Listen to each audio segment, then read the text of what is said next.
Colleen, and I'm going to talk a little bit about canning tomatoes. So first things first, with all of the homespun activities going on these days, jar lids are kind of hard to find.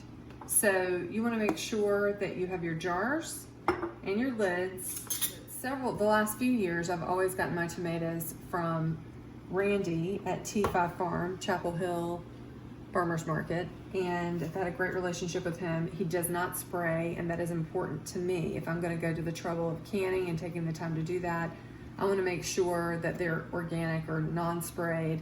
So get your different tools ready. This is a lid magnet so that when you sterilize the lids, you can reach in and get it out of the hot boiling water without scalding yourself. And then a can thingy. you can hold the jars with this and take them in and out of the water bath. I use a water bath canning method, and this is the canner that I use. I've got jars down in there sterilizing, and that's the first thing you need to do. You need to wash the jars when you get brand new jars, or wash your old jars, and then also sterilize them. And it takes 10 to 15 minutes of boiling water for them to be sterilized. So, and they need to be completely covered with the top on. These are about to boil. They've actually already boiled once yesterday, but I'm re-sterilizing them for this purpose. And once it boils, I will wait 10 minutes to 15 minutes before I then extract them with this extractor thingy. And then this is what this nice little contraption is for, to all that, so you don't pour the boiling, scalding water all over you. This is also how you put them in. You want to make sure that you don't do that too fast, because it will pop up and the boiling water will get you on the hand if you don't watch it. So tomatoes need a little bit more acid if you're canning in a water bath. So I use lemons, straight lemon juice, to increase my acidity. And essentially, some people use citric acid, and that is totally and completely fine. There is a corn component to citric acid that I prefer to keep out of my foods, just cleaner for me. So I use lemon juice. So this has worked great. It doesn't seem to alter the flavor at all of my tomatoes. I've been doing this for several years and really, really like the results. So because I do all quarts, I'll be using quite a bit of lemon juice. So I juice all of mine at one time. Now for the big part. We're going to actually break down, cut up, process, get it ready for processing, I should say, the tomatoes. So you have to wash your tomatoes, obviously. I put them on a dry cloth. It doesn't matter, really. But I wash them all. And one thing I do very, very differently is I try to retain as much of the tomato as possible. So I keep the skins on for most of the tomatoes I process. Occasionally I'll process whole tomatoes, and if you do that, then you have to take the skin off. It's not going to taste good otherwise. But if I'm processing tomato sauce to be jarred, I like to basically cut off all the bad parts. I excise a little bit of the innards of the tomato, and I throw anything with skin on it or seeds into the Vitamix. And the reason I do that is because you really have to break up the skin, because otherwise when you process it, it peels up and it becomes hard. It doesn't taste good. So this is how I do it. You can do it your own way.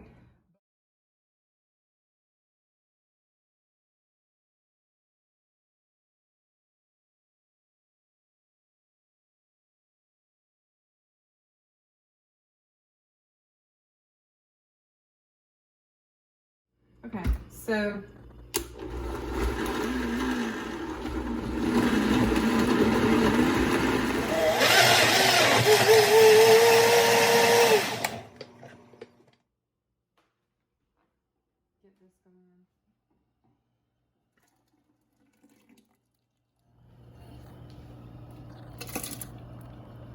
Okay, so this is the finished product. I've got two things going on here.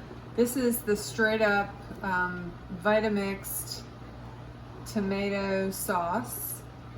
It's not meant to be like complete puree. You can see it's got some nice consistency. There are a couple of seeds in there, but for the most part, you don't see any peels or anything. That's what I'm looking for. And then I do have some chunks in there that I like to make it just a little more chunky, and that's where I added in some of those chunks that I got the meat of the tomato. That's the way I like it. You can puree all of it if you want to, and that would be the consistency of it if you did all of it that way. So then over here, this is what I'd like to do, a couple of cans or a couple of quarts of the chunks by themselves. And if you just do chunks and no water, no sauce, it will end up being saucy, you know, too, after stirring it for a couple of hours. I like to cook this for about 2 hours with the sauce.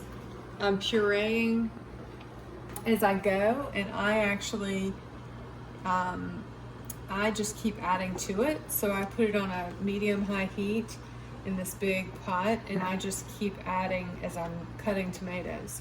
So this is the finished product, and I will go ahead and start ladling into my sterilized jar. So here we have the lids. The water is just about to boil, and I'll put some of these lids in preparation. A big canner actually holds 7 quarts, so I'll go ahead and put 7 of these in. I try to space them a little bit so they don't get stuck directly on top of one another. So I'm going to go ahead and put in my lemon juice to these jars before I even put the tomato in the jars, just so that it's done. This again will increase the acidity so that it's safe to do in a water bath. And I have a funnel ready to go. Okay, I'm gonna start with the larger tomatoes. And you can't hold the side too much, you wanna get it right next to the pot. And you want to have a funnel, because otherwise it is messy. I'm going to fill this,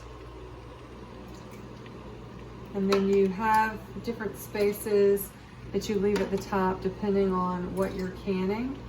For tomatoes, you leave a 1/2 inch of space at the top, which is about the ring, or right at the bottom of this funnel.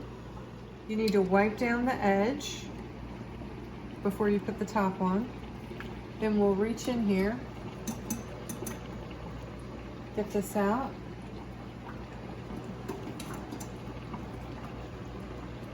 Get on the top.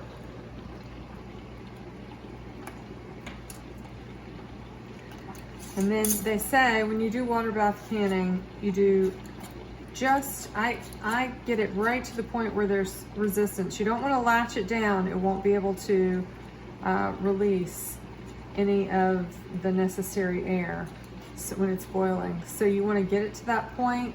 They call it finger tight, and then leave it at that. Go ahead, and I'm going to put the first one in. As you can see, the water level is lower. The water level needs to be up to this point right here to make sure that it completely covers the cans.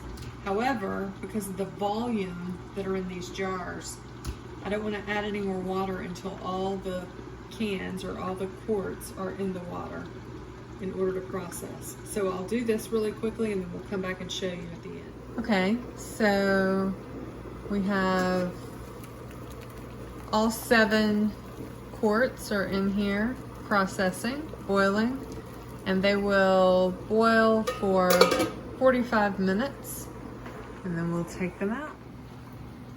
Okay. Right hot.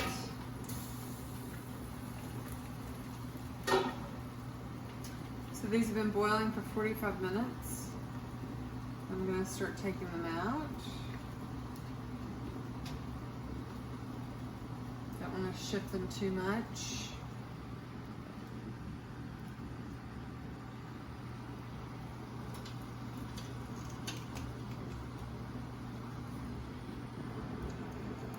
And what you're going to listen for is that little pop that you just heard. So usually it doesn't happen quite that quickly, although sometimes it does. And these are already popping even though I haven't pulled them out because their tops are now exposed and they can seal. So as you see that, the water level goes down. And you heard that pop. That's exactly what you want for all of your jars. They must pop. You don't always hear the pop. There you go. But most of the time you do. And luckily we did. So that's it. 7 jars done. Everything should have sealed. You can tell by, these are still pretty hot, but you can tell with no pucker, and if it's sucked in, you should not be able to push down. It should not wobble at all or go up and down. Sometimes if it hasn't sealed and you push it, you can feel it and it goes down and it stays down. But if that happens, you're gonna either wanna reprocess it or you're gonna wanna just know that that one's not properly sealed and put it in the refrigerator and use it within the week.